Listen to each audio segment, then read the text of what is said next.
Warga yang panik langsung mengeluarkan barang berharganya dari rumah. Sementara sejumlah warga sekitar juga ikut membantu petugas pemadam kebakaran untuk memadamkan api yang nyaris menghanguskan rumah di sebelahnya.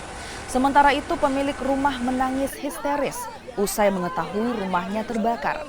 Penyebab kebakaran ini diduga karena korsleting listrik. Tidak ada korban jiwa dalam kebakaran ini.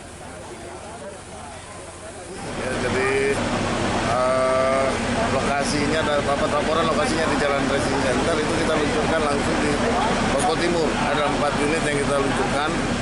Sampainya di lokasi itu harus memang kita butuh water supply karena lokasinya sudah menyebar, satu rumah sudah menyebar dan rumah juga rumah besar. Jadi apinya sudah menyebar ke atas plafon. Jadi akibatnya ini berasal dari di atas plafon, instalasi yang ada di atas plafon. Ya, jadi karena menurut info kejadian awalnya itu di atas plafon.